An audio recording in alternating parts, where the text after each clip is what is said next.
So I built a rig system. So this is just a test block. Why am I zoomed in here? That's annoying. So I'm gonna put that there. Okay.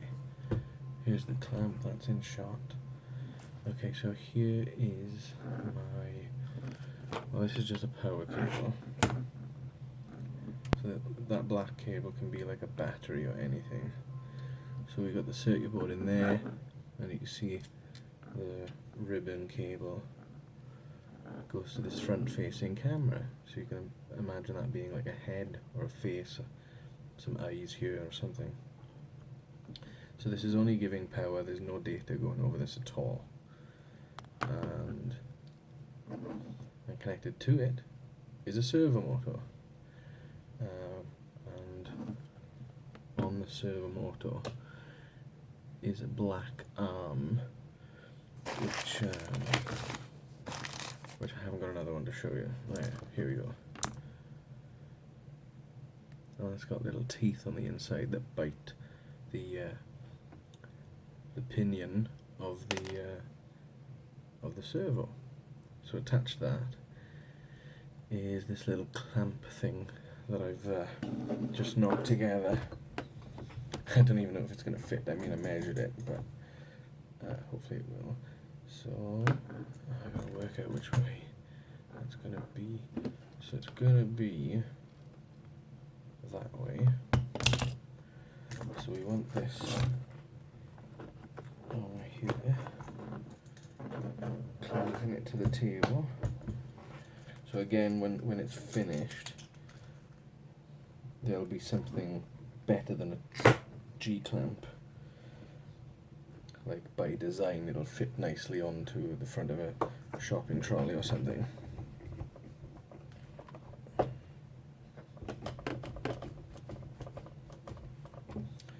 Alright, so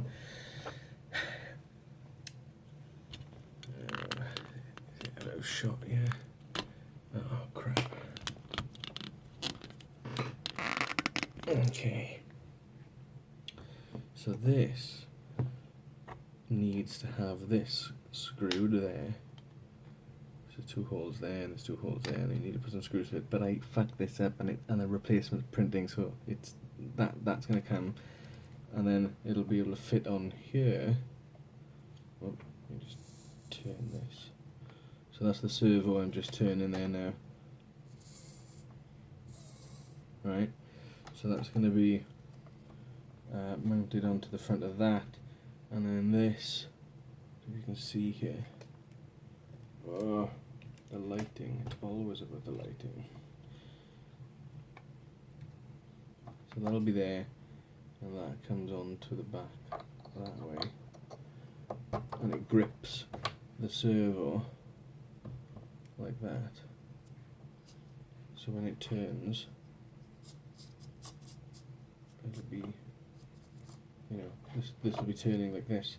And the reason that this sticks out so far is to emulate the distance between a person's spine and their eyes. So this is about 110 millimeters, which is probably a little bit shy of the actual length between the eyeball and the spine, but it'll have some relief, because if the camera was actually at the base here and turning on the spot, so imagine if the camera was there and turning like this, as opposed to on there and turning wide like this, like on an arm, then it wouldn't feel right to the viewer if it wasn't done the right way. Anyway, let's do a quick test while we're waiting for that. We just want to see that the servo is moving.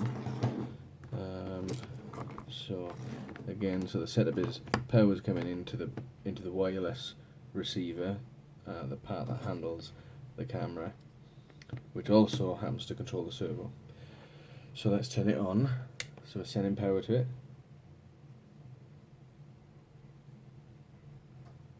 There you go. It was subtle. I don't know. Should we try that again? We can't turn the servo whilst there's power going to it, because it'll always try to recenter. But I'm intentionally pushing it off center now, so that when it switches on and it centers up, we know that it's alive.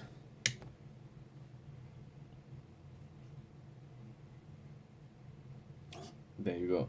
So that delay is connecting to my Wi-Fi, the little box down there, connects to the Wi-Fi, and as confirmation, because there's no display or any speaker or anything, as confirmation to me that it's worked, it centers the servos. So if the servos don't center, it's not connected to the Wi-Fi correctly. So let's turn on the VR. And let's start the game. Okay, so the game is on.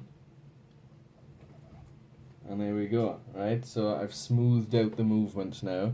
So it's not going in 1 second or half second pulses, it was what it was doing before, but I've smoothed that out.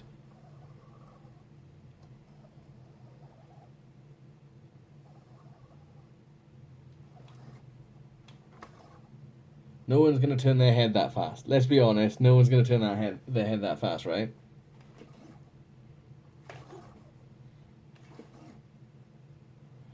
But let's say you're, well, actually, let's reposition the camera, and I'm going to put the headset on and actually turn my head with it, right? Let's put the camera there, because I won't be able to see what's going on, really. Again, this is wireless, this is just giving power. I don't know what happened then. I don't know why it moved. It might have browned out. That's something I'm working on. I need to put a capacitor on the power supply for the circuit board, because there are times where the servo demands a lot of power suddenly, and during those times, or power spikes, the USB cable isn't able to deliver power fast enough. So I need to put a capacitor on the power for the capacitor for the servo. I need to put a capacitor on the power for the servo, so that the capacitor can offer some relief for the power supply, a bit like a flash on a camera. So I'm going to hit the headset on, and so we are centered there. There's our 90-degree position. So let me just grab this cable. Where the hell's that gone? Trying to pull in stuff over here. Right, okay. So we want the servo to be moving in time and stopping in time with me as often as possible. And of course the intended audience would be people with disabilities who perhaps can't move their head as fast as me. So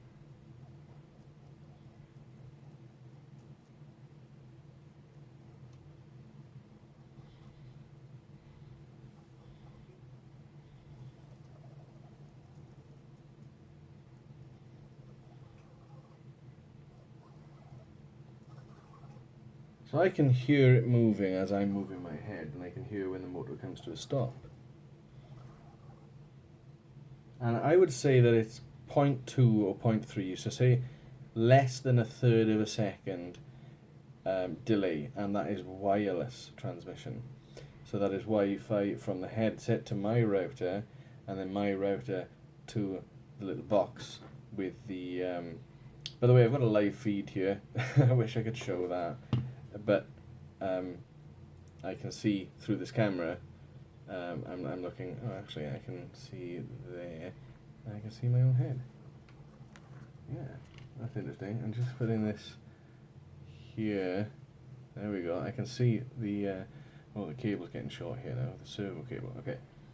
So yeah, I'm looking at my head moving.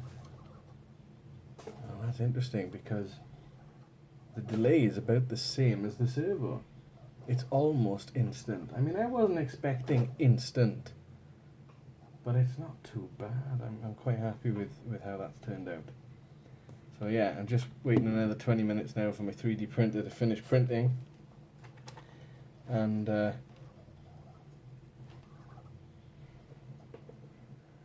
then I can actually mount that on to the servo, and I'll be able to see through the camera, and I'll be able to feel for the first time how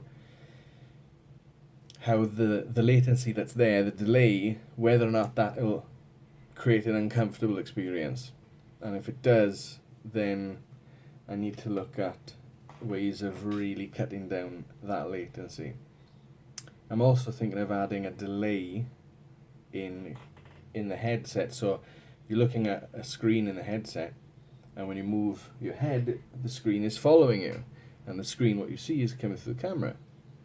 So the idea I have, if the latency is unmanageable, I might end up doing this anyway just to see if it creates a smoother experience. But I'm thinking that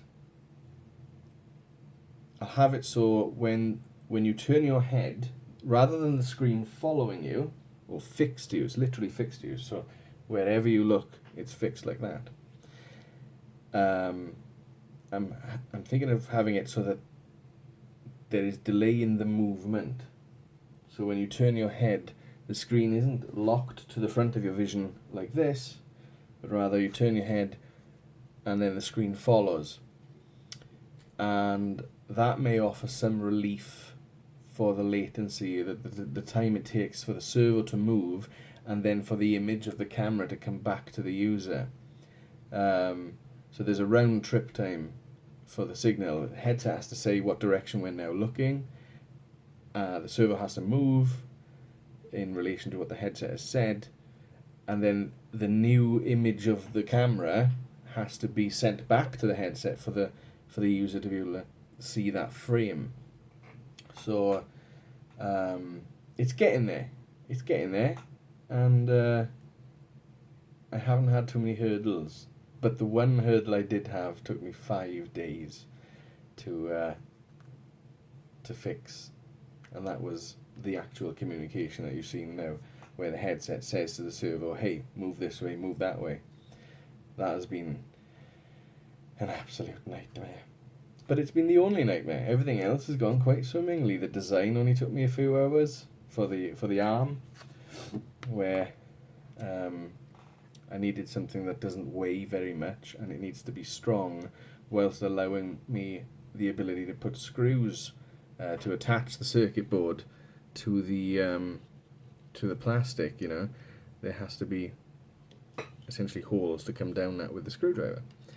I needed to have the power pointing downwards so that can be perhaps wrapped around one of these arms, and these arms are really strong. It can take a good knock, and it doesn't weigh very much anyway. I oversized the hole for the camera. I didn't want it to be too tight, but it ended up being too loose, so I put some blue tack in there for now. My next iteration, I'll make those positions a lot tighter around the camera. And anything else to mention? Not really. I have the option of using a bigger servo in case this one isn't powerful enough to move the head. Move the articulating arm around this way. If this servo isn't powerful enough, I have the option of using a much larger one. But again, that's heavier on power. So I might look at different ways of delivering power so that it only gets a positional signal from the chip rather than also its power from the chip.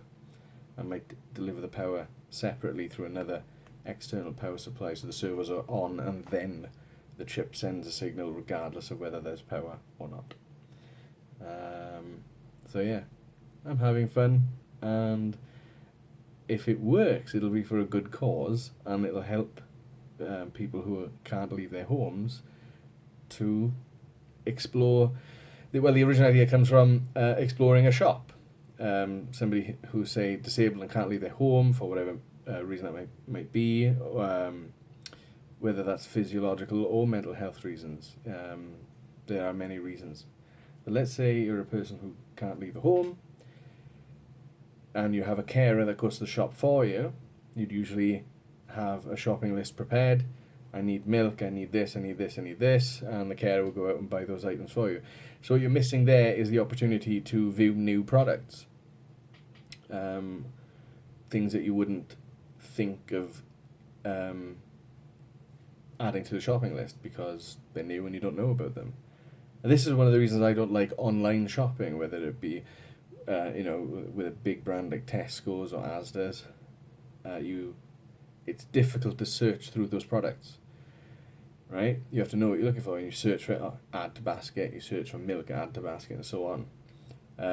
So you don't get to see face-to-face products that you wouldn't usually think to buy.